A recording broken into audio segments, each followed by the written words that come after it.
Okay, let's get started. Hello, everyone. I'm Patricia Shampton, and thank you for joining us virtually today for our March Lunchtime Lecture. And thanks to our sponsor, UT's Extended Campus. Extended Campus offers graduate programs, professional certificates, and skill building courses to support your career goals, no matter what your next step is. And Texas X's members can get a 10 to 25% discount on non-credit professional education courses. You can learn more at the link that we just dropped in the chat. And today we are super excited to welcome Korey Pereira to teach us about how stories are told through sound. Korey is an assistant professor of practice for the Department of Radio, Television, Film, and the audio area head at Moody College of Communication. He is also a professional sound editor for film, television, and immersive media, and he was awarded the Primetime Emmy for his sound editing work on a little show called Stranger Things. You may have heard of that one. His credits include films from notable directors such as Richard Linklater and Robert Rodriguez, and most recently, he has been the dialogue editor on Law and Order, another Texas Ex's fave. He was named one of our outstanding young Texas Ex's in 2024, as well as one of the Alcalde magazine's Texas 10 professors that very same year. He is the founder of Solarity Sound, a post-production sound company based in Austin, Texas. And when he's not working, he enjoys traveling the world with his wife, his daughter, and recording new sounds wherever he is. Let's give a big Longhorn welcome to Korey Pereira. Thanks so much for that introduction. I'm so happy to be here with y'all. So I want to kind of start out giving you a little frame of reference on my journey. So I started out at UT as a viola major over in the School of Music. And for me, I came in with this idea that I wanted to start a record label. And then I faced the reality of needing money to start a record label. So while I was over there, my freshman interest group, we did a tour of the recording studio. And for me, something just kind of clicked. I really liked the technology side of thing and kind of threw myself into the recording side of music. So I started off recording other classical musicians and jazz artists at school. And then I kind of set up my own recording studio at home to record rappers and rock bands. And was kind of going down that path. And then one of my professors, Mark Sariski, said, "Hey, you did video stuff in high school. How would you like to work on a film?" And I said, "Sure." So at the time, they had a program called Burnt Orange Productions, where students at UT could actually work on a real live feature film. So I auditioned, got into the program, and was able to be a dialogue editor on a real feature film. So I did that, and because of my kind of background in recording, I talked my way into also doing Foley recording. So if any of you don't know what Foley recording is, we'll get into that here in a little bit. But basically, with my wife, girlfriend at the time, we went through the entire film and recorded every single sound effect. And for me, I just fell in love. So I applied and transferred to the film program. And when I got there, it's not necessarily designed for people to do audio, but I talked my way into working on absolutely every film I could. So I would start off recording sound on set, and then while I was there, kind of give the director a nudge and talk my way into also getting to do the sound in post-production. So from there, I decided after graduation to stay in Austin. I started my own company and started working on smaller projects and then slowly worked my way up. I then got an opportunity through actually my internship supervisor from that first film I worked on to audition and be a part of the Soundcrafter team here in town. So they do all of Richard Linklater's films. So my first film with them was Boyhood, which was kind of a big one. So that kind of threw me into another league, if you will, of work. And from there, I got to work with the Robert Rodriguez crew, which is partly here in Austin, partly in LA. And that kind of bridged me into working on Stranger Things, Prey, the new Predator movie, and now Law and Order, where I am now. So what we're going to be talking about today is this idea of telling stories with sound. Because I think a lot of people go to a movie, they enjoy what they're seeing, but they don't really understand what happens behind the curtain. So to kind of put a frame of reference on this, I remember very specifically, my wife and I went to New York City for New Year's Eve one year. And we briefly thought about standing in a pen all day to watch the ball drop. And then we saw a number of billboards letting us know that Emma Stone was in town doing cabaret. And I remember standing in line for probably over an hour to get will call tickets. And 2 minutes before the show starts, we get up to the front of the line and they say, "Hey, we have 2 tickets left. They're front and center. Do you want them?" And it was definitely more than we were looking to spend. We said, "Yes, we've been waiting all day. Let's do this." So we get the tickets and we go in. And what really threw me aback was how you, as an audience member, were immersed in the show. You walked in and they had the theater set up to look like the Kit Kat Club. So when you think about what sound does for film or television, is exactly that. It helps immerse the audience so that when you're sitting watching a show, it's really what surrounds you and makes you feel like you're part of that world. So for any of you that aren't kind of familiar with uh, film or television production, I'm going to kind of quickly run you through the different stages. So stage one is you have to record the sound. So when you're working on lower budget projects, documentaries, pieces for brands, that means you lugging 40, 50 pounds of gear around by yourself in the hot Texas sun. So those days are a little bit tricky, but other days are a little bit easier. Some days you'll show up over the 4 seasons, you'll set up a couple of microphones, and you're told that you're going to be interviewing 2 people as part of a press junket. And then these 2 gentlemen walk in. So again, the really fun thing about production sound, it's a little unexpected. Every day is a little bit different. You get to be out in the world, part of the production. And when you start working on larger productions, instead of doing it alone, you get to be part of a much larger team. So there's a production sound mixer that kind of records everything, a boom operator, which is what I'm doing right here in this picture, where you hold a microphone over your head and you move it so that you can capture the actors delivering their lines on set. There's often a third person part of the production sound crew called the utility. They're kind of the person that puts the mics on the actors, makes sure the batteries are full, and kind of fills in and helps the sound department get everything done. So this is what it looks like in a bigger production. And then oftentimes you'll go out into the world and have some pretty big setups. So this right here is Mac Ruth. He's an alum of UT. He worked on a little project called Dune and walked home with an Oscar for his work on that project. So just to give you a little bit of a look behind what we do actually here at Moody, is we actually teach sound.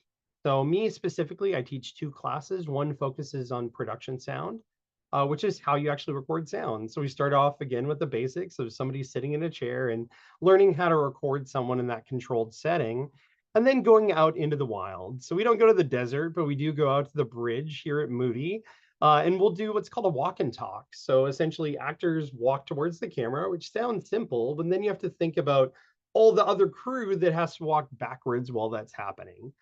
So that's kind of where we start off and where we end up in the semester. And then the other thing we definitely do is lean into our alumni network. So we have a number of guest speakers come into my class. This right here is Ben Lazard, not pictured, but just off camera is Manny, his career boom operator. And both of them are also UT alums. So they come in and kind of talk about their work on projects.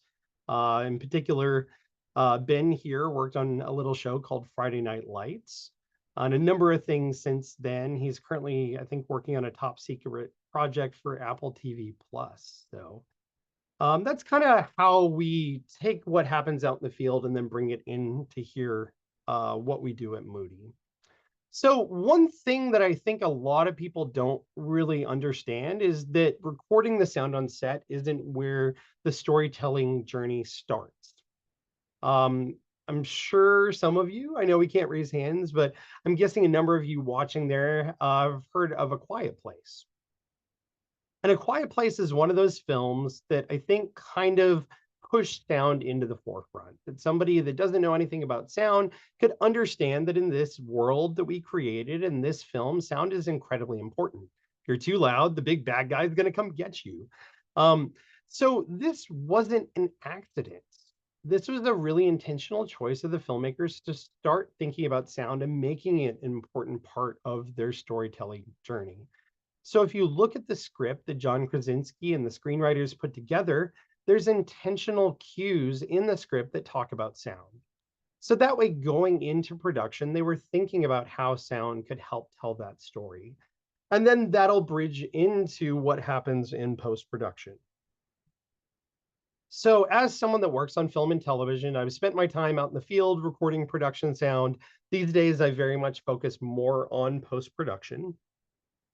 And I can wear a lot of different hats depending on the project and also have a lot of different titles. So, on something like Stranger Things or Law and Order, I'm going to be the dialogue editor. So, I'm the person that takes those performances that were captured on set, clean them up, and edit them in a way that you hear when you turn on Netflix or your TV. There's also a lot of other jobs that you can have. So you can be a sound designer, which is someone that creates the worlds that these characters live in. You can be a re-recording mixer, which is a person that kind of puts that all together. But there's one title in particular that I feel I identify with the most, and that's sound artist. Because what happens in post-production is that me as a sound artist, I look at the story the filmmaker's trying to tell, I read the script, I watch the video that they captured, and then you read between the lines. You think about the world that these characters live in. And beyond that, you think about the motivations the characters have. And then you also think about the effect that the director is hoping to have on the audience. If someone's in a space and they're sad, how do we do that? And I think it's kind of a multi-layered process, but that's exactly what a sound artist does, is they understand how the character feels.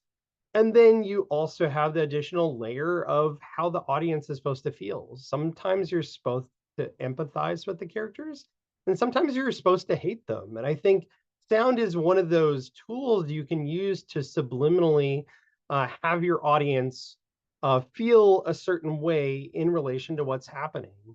And again, especially you look at something like a horror film, there are a lot of cues in the sound that help tell you how you should feel in that moment. Should you be scared?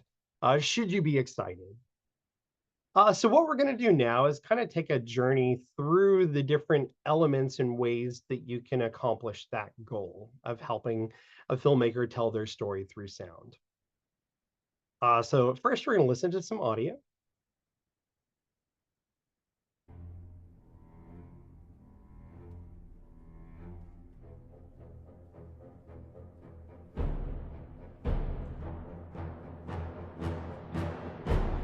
Anybody wants to put in the chat what they think this is? Trisha had a pretty good guess when she heard it. Jaws. So this is one of, I would say, the easiest ways to explain what music does in a film.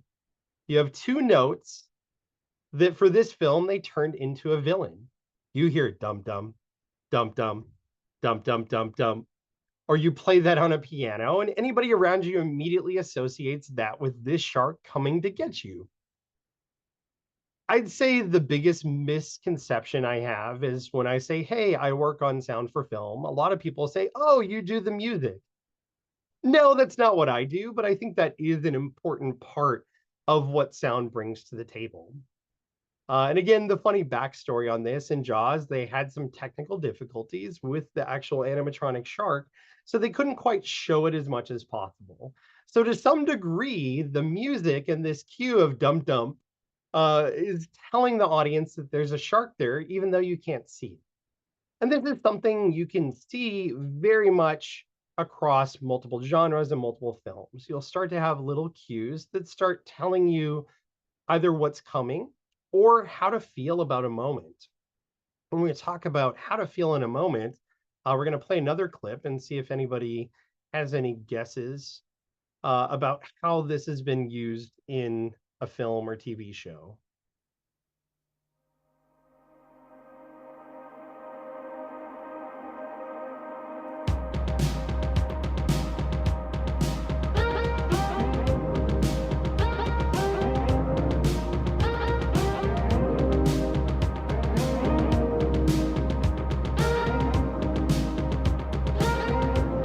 There you go, Allison Drake. You are correct. Stranger Things. Um, so the song specifically is Running Up That Hill by Kate Bush. And essentially what the Duffers did on this show is they very much played into the nostalgia that music brings to the table. The idea is you have a show about a certain period of time. You should have music that brings you back to that particular time and place. And especially anybody that grew up through the 80s, you can definitely relate to hearing these songs and how they made you feel in that particular time. So when you talk about nostalgia, the first film I worked on for Richard Linklater was Boyhood, and very much it's a story telling the progression of characters through a 12-year period. And Rick very much leaned into that idea that each year when we jump through time, you would be brought into that year by a track that made you feel and remember that particular point in time. And for Stranger Things specifically, episode 4, this episode that featured that song was my first episode going into the project. And I'd say definitely editing the dialogue. I spent weeks going through and cleaning everything up, and I got to this scene specifically, and it probably took me the good part of a week to really clean up all the elements they captured on set. And what happens as the dialogue editor is I was going through and doing all this work without the music. And then when you get to the end of your dialogue edit, you want to kind of understand how it's going to fit with the sound effects and the music. So you unmute the music, you unmute the effects. And I watched through the scene, and for the first time, it gave me chills on my arm. It's like, wow, the music really puts you in this emotional place where the audience can relate to how this character is feeling, and it builds an amount of energy that you really can't do any other way.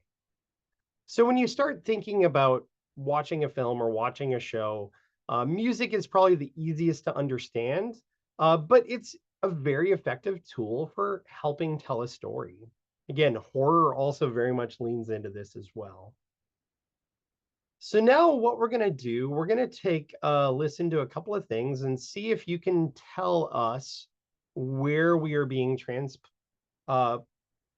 or what you're hearing.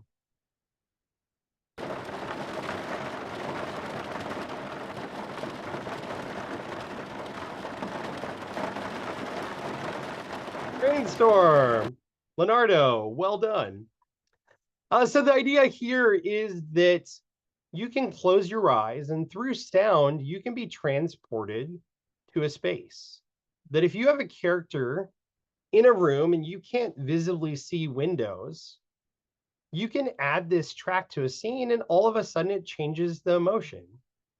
It makes you know that it's raining outside, even though you may not be able to see rain. And this can be used to cause emotions that generally we think of rainy days as being kind of gloomy. If you want to have a character in a moment where they're feeling sad, how do you help exemplify that? Sometimes it can be as simple as adding a little bit of rain. And I think when you start thinking about rain, there's different types of rain. So this is, yeah, very much like rain on a tin roof. It feels very closed in. But sometimes you can add some thunder on top of that. And then now all of a sudden you're talking about the next Twister movie. You can go from something being intimate and sad to being scary just by adding a couple of claps of thunder. So let's take a listen to one more track that I actually recorded.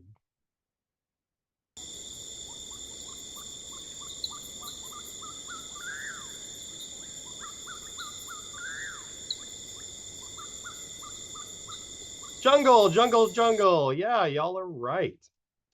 So, same idea that you close your eyes, you have a black screen, you hear that sound, and you know you're in the jungle. So, audio has this ability to fill in the gaps of your brain. You can hear a sound and immediately be transported to a space.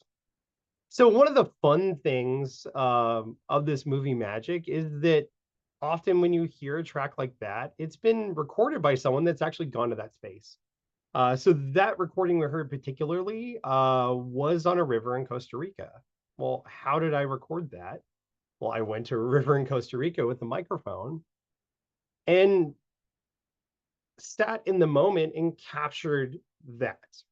And part of what happens as an audio professional is you kind of become a collector of sound.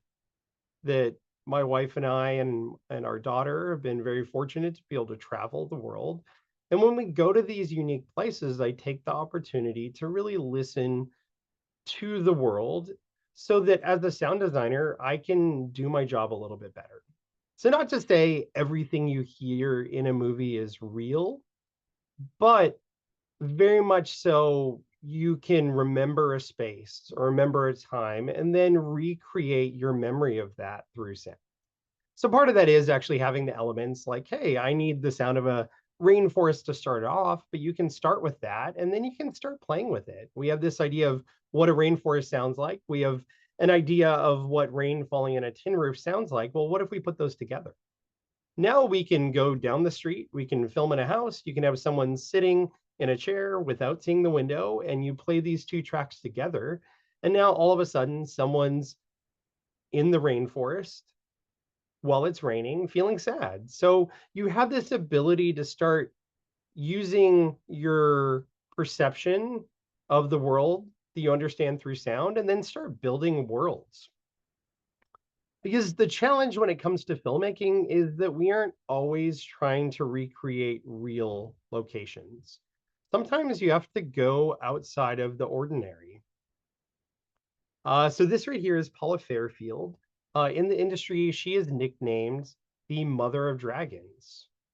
And that's because she was the sound designer on Game of Thrones that created the voices of the dragons in that show.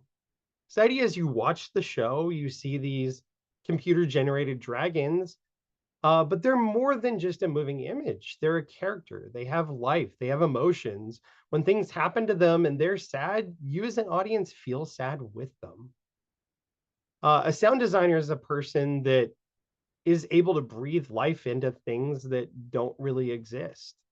So for dragons, Paula went out and recorded things like bears, and also even included some sounds from her own pets, her dogs. So the idea is you can then take these different elements and put them together. And I think Game of Thrones is just one example. You look at Star Wars. What does a Wookiee sound like? Well, a Wookiee doesn't exist, but the team that created the sounds of the Wookiees for the different movies were able to breathe emotion into a character, make these animal sounds actually deliver lines of dialogue that the other characters somehow understand.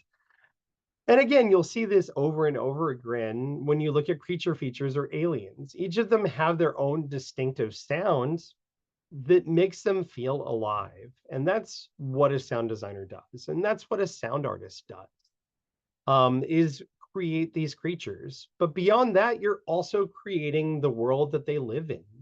So it's more than just having these creatures, it's creating a world. And again, I remember back to one film that I worked on where a character finds himself in a mystical jungle. So he hikes in there and he wakes up and he looks around and sees this amazing world. And then as you go through these cycles of day and night, the world changes and it sounds a little bit different. Well, how was I going to create that world? Well, I went back to these recordings. Honestly, it had been a couple of years. I had recorded all these great sounds while we were in Costa Rica. We went back again. I recorded more sounds, and they were sitting on a SD card in my drawer. And then this film came in, and I remembered back to this particular moment. And I actually found out about this through a fellow filmmaker that said, hey, there's this tour in Costa Rica where these guys put you in a van, they put you in a raft, and they push you into the river right before it gets dark. And for me, that sounded pretty cool because the idea is the jungle changes. During the day, it has a sound. And then as it starts to get dark, all these creatures start coming out and making sounds. And then once it's dark, it transitions into another sonic space. So looking back, getting in a river in a little boat seems a little bit sketchy, but in this particular case, we made it at the end. There's someone with a flashlight shining to tell us where to kind of pull off to the river and ended up having a great meal at the end of it with the family. But that journey along the way gave me this perspective on how a space like that sounds. And when I was tasked with creating a space that didn't really exist, I leaned into these recordings because honestly, not everyone knows what a jungle sounds like at night. You watch a Jungle Book, you might get an idea, but those were recorded in actual spaces. So, how I started this journey was by leaning into all those recordings. There were some recordings that I would hit record, set a recorder out in the jungle, and then come back in the morning. And to be honest, I had no idea what I had captured. And while working on this film, I'd start with these beds of sounds, and then I'd go hunting for the weird little creatures that I honestly don't know what they are. And then you can take those and start peppering them in throughout a scene to create something that even if you've been to Costa Rica and know what it sounds like there, it doesn't quite sound the same. So you're kind of creating a new world with things that you can find in our world. And that's definitely something, if any of you have seen Avatar, that's very much how you feel when you watch that film. When I watched that film, I was like, hey, it feels like you're in a jungle. So it's really fun that you can kind of play with reality because sometimes you're working in worlds that aren't real or something like Stranger Things. I did not do the sound design on that project, but the sound designers that did work on it, they created an upside down, which is essentially a parallel version of the real world. And when you work on something like that, you have to start thinking about, well, how would that sound? So next time you go to a movie, start listening. And again, not that you want to ruin the enjoyment of just immersing yourself in a film, but there's a lot of careful work that goes on behind the scenes. And as a sound artist, our job is to do it in a way that no one knows we were there. So, how do we find these sounds? Partly we go out into the world, we record sounds to either reproduce an actual environment that exists and make it feel authentic, or to go outside the realm of realism and create a world that is unique to your specific film that you're watching. Sometimes we also record sounds inside of a studio. So earlier I asked, hey, does anybody know what Foley is? Well, we're going to talk about what Foley is now. So Foley is the process of watching a video on screen for a project and then having a Foley artist perform those sounds. So this right here is Susan Fitzsimon. She is a local legend. She works on all of Richard Linklater's films. Before that, she used to live in LA and worked over at Warner Brothers and a number of other studios on some massive projects. So we have a Foley stage down the road from UT over at Soundcrafter. And this is her working on Where'd You Go, Bernadette, one of Linklater's films.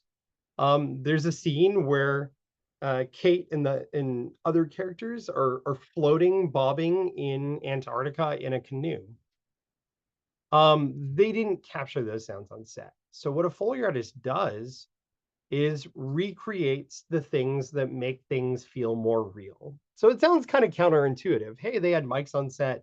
Wouldn't have they captured that? But when you're recording sound on set, you're solely focused on capturing the actors' performances. And sometimes you'll use ambiances to kind of fill in the broad sound of a space, but a Foley is where all the specifics come. So in this case, Susan will take a canoe and bob it up and down in a pit of water. And then when it comes to actors walking through different spaces, Susan or the Foley artist will then put on a shoe that matches what the character's wearing, and then have a various degree of surfaces they can then perform those on. So that kind of gets me to one really exciting thing I wanted to talk about today. So we had Susan come over to Moody and help consult on the construction of a Foley stage. And as of this past fall, we now have our very own Foley stage right here at Moody. So now students can come in and do just that. When their characters in the projects that they're making are walking on gravel or grass or rocks, they can then come in and perform those footsteps in these Foley pits. And beyond that, we also have shelves full of props that if somebody's handling handcuffs or somebody's crumpling a piece of paper, they can do that in the studio. So again, it seems counterintuitive to add these sounds to make it feel more real, but when you're watching a film or a television show, we have to come back to the idea of immersing your audience. And this is really how you do it. You draw them in, you make them feel like they're in the space because they can hear all the details. So yeah, this is kind of the Foley stage in action. You can see our students get to come in and record sounds, partly as part of my class, but also for other projects they get to work on. And then the last photo on the right is what happens on the other side of the class. So me, I'm not a Foley artist. I work with Susan whenever she's available. I'm a Foley mixer, though, is another hat that I sometimes wear. And that'll be when I come into the studio and I'm the one that actually records the sounds into the software. So these are kind of the different elements that go into making a film or a TV show. The idea is hopefully the filmmaker is on board with using sound as a narrative device and will start putting cues into the script and send their script on to their post sound team to really start thinking about how things are going to sound so that when they're in production, they can identify how they can optimize their recordings for that end goal. So again, the principal goal on set is always to make sure you capture all of your actors' performances. And that's not just speaking, that's breath. That's them sobbing or scoffing, depending on the situation. But sometimes when you go into these really unique locations, you'll also capture some organic sounds from that space. If you're in a castle, castle doors have a really specific sound. So in some productions, the post sound team will actually visit the set and record the opening and closing of those really specific doors. And then when you get into the post-production process, a dialogue editor like myself is going to go through and touch every line of dialogue and clean up all the clicks and pops and bangs and traffic that doesn't belong in a period piece. And then pass that on to our mixer. And a re-recording mixer is the person that kind of takes all of those elements and puts them together on a mix stage. So they're going to take the dialogue, they're going to take the music. And again, when we talk about music, that can either be a score that's created, kind of like what we heard for Jaws, or it can be program music, like a track from Kate Bush that's placed into your film. So they take the dialogue, music, score, and then all the sound design and world building that our sound artists have done and bring it all together. So this right here is what a mix stage looks like out in LA. Um, you have usually one or sometimes multiple mixers sit down at a mixing console and using faders, they'll actually go through the film and decide what to feature. Because I think the reality is if you watched a film and you have your dialogue, you have your music, you have your effects, you have your ambiences all playing at the same time, you're not going to really be able to hear it. It at some point just becomes noise. So what a re-recording mixer does is really looks at each moment in a project and understands what's important in telling the filmmaker's story. So for example, we look back to the scene with Max and Stranger Things. At that particular moment, music takes front and center. Because again, it really drives home the emotion of that scene. And anybody that remembers that brings back that level of nostalgia. When you look at something like A Quiet Place, sometimes it gets really quiet. And you can hear the actors breathing. You can hear their footsteps as they're walking as quietly as possible through the sands. And that is going to change dynamically. That when something gets loud and there's bad news coming, all of a sudden the music is going to burst in and is going to be the thing that you focus on in that moment. So a mix is kind of a magical part of the filmmaking process because it's usually the last part. A lot of times when you're about to stream a show or you're about to go to the theater, the mix was done sometimes very soon before that, sometimes the night before, sometimes maybe a couple of weeks or months before, but it's generally going to be the last step in the filmmaking process. So the visuals are done. All of the creatures have been added to the film, and the mix is really where you make sure that what the audience is hearing matches what you see on screen. So they'll go through, and again, if you have two mixers, one will focus usually on dialogue and music, and the other one will get to focus on all of the effects elements. So in the mix, you put all of this together, and then you end up with what you hear on the screen. So luckily here at Moody, we have a dub stage. So our students can actually come into this space. During the semester in my class, they'll learn how to use this space. They'll learn how to mix films.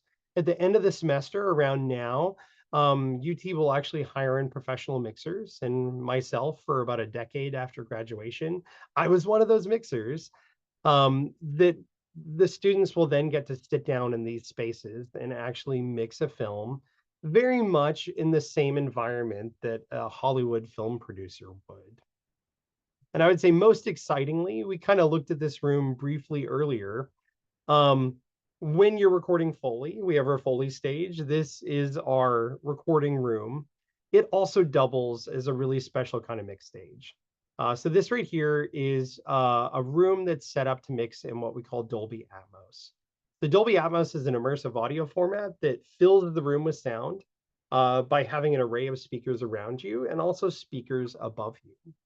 So that way, as a storyteller, as a mixer, when we're thinking about whether to feature music, whether to feature sound effects, we now have the ability to also use the overhead speakers. So when we start thinking about that track we listened to earlier of Rain on a Tin Roof, what if you played it from above the audience?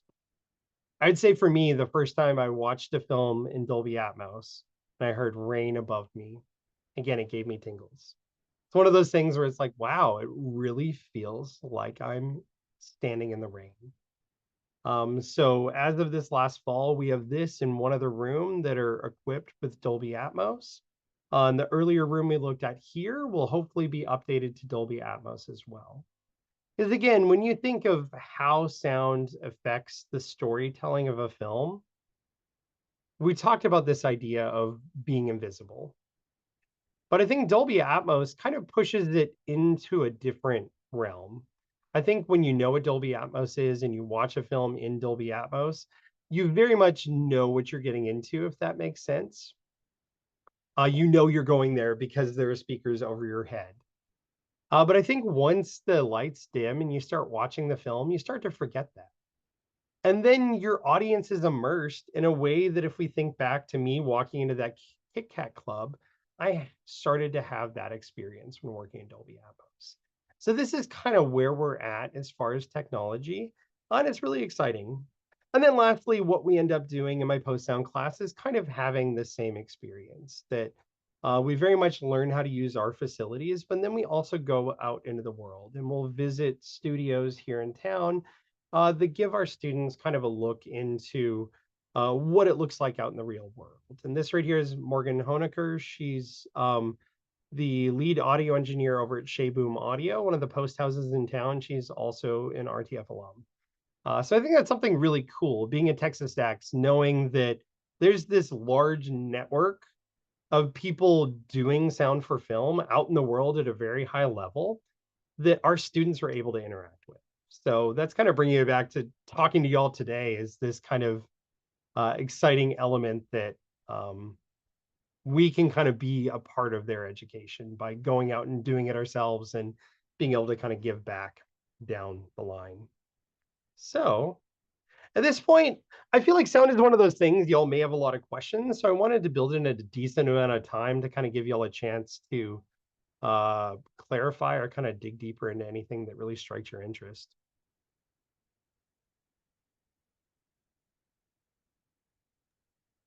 Hey there. Oh, Sorry, was having a few muting problems. oh, no This is worries. Patricia again. Yeah. We've got a couple of questions coming in. If we'll just start and see where we go. Is that cool with you? Sounds great. Yeah. So, one question from Eric is, do you feel these complex soundscapes that you described, like your rainforest, are approaching full synthesis with AI sound and music generation? So, And of course, AI out of the gate. I think it's really good to talk about that because if you look at the film industry, there's been a number of strikes because actors and other people want to make sure that AI doesn't take their jobs. And I think as far as being a sound professional, AI is here, but in my opinion, in a really positive way. That as the dialogue editor, one of the tasks I have on a show like Stranger Things is someone delivers a line, and let's say they sit down in a chair, or they drop something, or they bang their hand on a table. That specific word is unusable. So there is a process called ADR where we can have the actor go into a studio. They can re-record those lines. But first of all, you have to find time in their busy schedule to get them into the studio. And it ends up being usually a multi-thousand-dollar process to do that. So before we jump straight to, hey, let's get the actor in to re-record it, as a dialogue editor, I look for what we call alternate lines. So the idea is I listen to every other time the actor was speaking in that scene. And traditionally, I would have to go through and listen to every file and see if there was a better take. There's now a tool called Kraken Dialogue Editor's Toolkit that has a function that has a trained voice model that essentially I can drop all of the sound files from a project into there. It'll scan them and transcribe every single line of dialogue. So now if someone says, hey, I'm over here, and that's the line I need to find, I can, in a query, type in, hey, I'm over here, and immediately be given all the times someone said that particular phrase. So for me, that's a tool that went from a 10-minute task being a 10-second task. So to me, it's not doing the job of editing dialogue, but it's making my job as a dialogue editor significantly easier. Also, there's a number of tools emerging that as a dialogue editor will basically take a noisy location recorded sound file and strip out a lot of the background noise. So again, this is using AI. The idea is they train models, and I've been a alpha and beta tester on a lot of these tools where we basically feed it a bunch of files that have dialogue, and then basically AI learns what's speaking and what's not. To some degree, there is generative tools that can actually um, let you type words and have actors say specific things, but that's very much what the actor strike was about protecting. Saying, hey, if you want to use that technology, you still have to pay the actor. So basically, we're at a point where, let's say someone's fee is X number of thousands of dollars. You can pay the amount of money and have them come into the studio and record those lines, or you can pay them that amount of money to use their AI modeled voice. So the reality is in the film industry, they'd much rather have the actor come in. Because recently I did have one producer give me a note of, hey, can we AI some more emotion into the delivery of this line? The fact is we're not there. That's not how AI works. The idea is that sure, it can spit out lines, but AI, I think, because humans are so in tune to how the human voice sounds, they can identify nuance. That if someone says, I'm fine, that can have a very different meaning depending how you deliver it. You can say, I'm fine, and really mean you're not fine at all. And I think AI doesn't really have the ability at this point to do that. And at least on big Hollywood productions, SAG has made sure that there are protections in place that if you are going to use that technology, the actor is still getting paid. And then as far as creating soundscapes, there are some tools. You can say jungle sounds and it creates it. To me, it really doesn't have the nuance. And the really interesting point we are, I think, in the kind of evolution of AI is there are projects that are getting created entirely through Gen AI. There's some ethical models that will basically create a model that you can create images from that aren't scraped off the internet. And then you can have rights to that particular model. But what happens is they're creating entirely computer generated images. I'm still getting hired as a sound designer to fill it with sound. So I think it's one of those things that I think the human ear is really in tune to sound in ways that I think they aren't with pictures. You can see a generated image and say, oh, that looks pretty good. But when you hear a sound that isn't quite right, I think the brain is just a little more in tune to that. So I promise not all my answers will be this long, but thanks for asking that. Okay, Emily has a great question. I love this question. Sometimes captions for movies and shows will only show music notes, which leaves out a lot of the essential information that's being portrayed via the music. And there's been some improvement, and some of the captions will now say ominous so that your brain is like, oh, okay. Do you have any involvement in how the sound is being described in those captions to ensure that the decisions about the sound are accessible to everyone? Unfortunately, zero. Ah, So as the sound team, we're going to hand off our soundtrack. It's going to be Netflix or whoever the aggregator of the show is going to be in charge of that. I will say as a little side note, I know one of the kind of videos that went around the internet related to Stranger Things season 5 or season 4 was very much the descriptive text. And I think a lot of them actually did start describing sound design. And I think it got a lot of attention just because it said very specifically what was happening in the sound design, which I think is the only time that's happened. So I think what really needs to happen is people need to let Netflix know the importance of that. I'm just saying Netflix, but I think it applies to everyone else, CBS, whatever uh, person is releasing that content, they could push more for that. But unfortunately, as the sound team, we have zero say in that part of it. Too. So you've talked a lot about collecting sounds and composing sounds of different sounds. And so some of the questions here, and one of the questions that I had is it's kind of two parts. So do you have any idea how many sounds you've collected? Do you I'd have say any idea? thousands probably. Okay. Again, a lot of them do end up unedited. There are some times where I'm working on a specific project and need to record a sound, but a lot of times it's just getting into spaces and realizing it's unique. Like one of the things you don't really think about is the idea that um, it's really hard to capture the sounds of humans in a space without vehicles. So the first time we went to Venice, I kind of stopped and listened and I was like, wow, there's no cars. You can hear people walking, you can hear people talking, laughing, but you don't really have that normal city rumble that accompanies it. So you start finding these interesting moments that when you go into a bar or you go into a restaurant, you realize they're not playing music. That's when my recorder comes out. So for me, it's really about, I think, enjoying the world through sound and having a beat when I get into a new space to kind of hear the space and then have little flags on my brain to know, like, hey, this would be pretty cool to get. Something like we were going to go ziplining in Costa Rica. So I rigged up a microphone on my arm and recorded the sound of because it's just a really unique sound. So I think I kind of record things when I feel like they're going to be interesting to me. It's kind of a souvenir. Yeah. There are several questions about, you're walking through your day, Yeah. you hear the sound, and do you just take out your iPhone and record it, or is it not that simple? No, it really is. And again, I do have, let's just say, way too much recording gear. But the reality is that the technology is getting to a point where you can actually record sounds on your phone. So I have a specific app that I use. Rode makes it. We were in Crystal Bay and we were on like a condo or a hotel room on a higher floor. And they just had this like whooshing wind come in. And for me, it was just, oops, that's not the best recording, but the idea is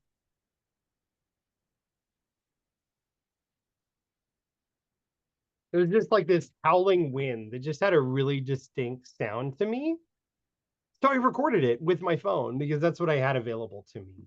And I will say that more often than you would think, some of the sounds you record on your phone can actually end up in an actual project. I know Susan, our Foley artist, recalled one time she was working on a project and needed the sound of a theater seat folding down. Sounds really simple, but the Foley stage she was working on didn't have a theater seat in it and didn't really have anything you could fake just because it's such a specific sound. Well, one of the mix rooms down the hall had theater seats. So what did they do? They ran over with their cell phone and went, recorded it on their phone, emailed it to themselves. 10 seconds later, it was in the film. And I've definitely done that a number of times. So I think it's you record with whatever you have available to you. I know one time we were in the middle of Siena and they happened to have the Palio happening unexpectedly, which is basically a bareback horse race. And if you're in the middle of the square, they actually race around you in 360 degrees. Looking back, I wish I had my nicer recording gear, but I had a 360 video camera, like a GoPro 360 camera. I set that up. I recorded some cool video and was able to extract the sound from that. So I think you record with whatever you have when the sound happens, if that makes sense. So one follow-up question on that, and then we'll move on, is has there ever been a situation where you decided to use very little sound or no sound, and then talking about that challenge? Absolutely. So I think with sound, a conversation you'll hear a lot from mixers is sometimes less is more. That if you really want to impact the audience You want to make them feel an emotion. Sometimes you just need to strip the sound out. Because how do you make someone feel alone? You put them in a vacuum with no sound. And I think that's something we do quite often is you have just like a moment that someone's trying to be emotional. And again, you even look at a big film like Saving Private Ryan. There's the famous like beach landing scene. Big sound, big sound, big sound, big sound. But when you go back and watch it, you realize there's a lot of quiet moments in that scene. The idea is you have this establishing shot of the big boat coming and it's roaring and loud and there's waves. And then it cuts to a close up of the actor and the sound completely drops out, and all of a sudden you can hear like a low whine of the motor, and it feels very intimate. But I think to the audience, they don't even realize that's happening. But what you're doing, you're making yourself feel closer to the person you see on screen. And then when they get on the beach, when he starts getting disoriented, there's a moment where all the sounds of that battle scene drop out and it becomes incredibly quiet, almost silent. And then you slowly start introducing in a high frequency hum and a little bit of washing of the wave and a little bit of distorted sound. You can create these really neat sonic spaces that I think the audience don't even realize are happening. And again, this happens. You look at all the films that have won Oscars for sound, I can almost guarantee there's at least 1 or 2 points in that movie where they get really quiet. So I think it's everything we always look at. I think some directors are not necessarily scared, but hesitant to go without music and to go without big sound. But as audio professionals, as a sound artist, that's kind of our job. We look at the story and say, what if it was quiet here? And you look for those opportunities because it really does draw your audience in. And again, one little analogy, I remember I went and saw A Quiet Place, and I purposely didn't want to go to Alamos. I didn't want people eating through the whole show. But as you're watching, all the characters are being incredibly quiet. You start looking around the theater, and that's the quietest the theater has ever been. And then there's one moment in the film where they get to a waterfall and they can basically say, hey, we can talk loud now. And there was an audible exhale from the entire theater. Everybody had been holding their breath. And then all of a sudden you hear. So that's something we definitely think about as sound designers, as sound artists, is ways to make things quiet. And again, you may not even realize how quiet it is until you have this interruption of loud sound. Even in something like Oppenheimer, there's a big bang. It shouldn't be spoiler. Right before the big bang, it gets silence. And again, you talk about like how do you make something sound bigger and louder? You make the thing before it quieter. So it's really interesting that when you watch a film like Saving Private Ryan, you don't really think of those quiet moments. Your brain doesn't really register that it's actually quiet because you're really just perceiving it in the way the filmmaker wants you to. Let's switch over to resources for just a second. There's a Yeah. couple of questions real quick. Claudia is asking, for a high schooler, what's the best way to gain exposure and experience? So really delving in, like in high school, I made movies. Get together with your Yeah. friends, make movies. If you have someone that's actually interested in sound specifically, start recording sounds. Again, use your phone. Zoom makes a recorder, an H1N recorder. You can get brand new for about 60, $70. You can get them used sometimes for as little as $40. Start recording sounds, start putting on headphones and understanding how the world around you sounds, because I think that's kind of the first level of getting into this industry is understanding how sound works and how different situations sound, recording those sounds, and then start adding them to your film. So I think it's never been easier to get into film. You can have iMovie, there's free or relatively free tools also on a PC platform, and you can shoot great looking video on your phone. And again, for $40 to $70, you can buy a pretty decent little recorder and start capturing ambiances. And then you just start playing. It's just like learning anything else. You kind of explore and figure out what sticks, and then eventually you'll kind of develop your own style as an artist. And do you think that you kind of answered this, but you think that the job market for entry level is it's a better place now to start a film professional job in sound? And In can you give sound, us a sense yes. of what that pay range might be for those entry level positions? I mean, I think it really depends. If you're finding Okay. jobs on Craigslist, you're working on student films, it's not going to be a Okay. lot. But the thing is, if you start working within the union model, which a lot of the projects I work on are union, it's very much a protected pay scale that you can make a very decent living doing sound. You can get healthcare through the union. So I think there's definitely a path to either on set or in post make a living doing sound. And for me, I think the best advice I can give to anyone that's like looking at college, looking at post college options, really you want to find the opportunities where there's less competition, where you can excel. And that's exactly what sound was for me. Everybody wants to be a director, everybody wants to be a picture editor. No one on student sets want to do sound. So I said, I'll do sound. And then you inherently have more work just because you have less people competing for it.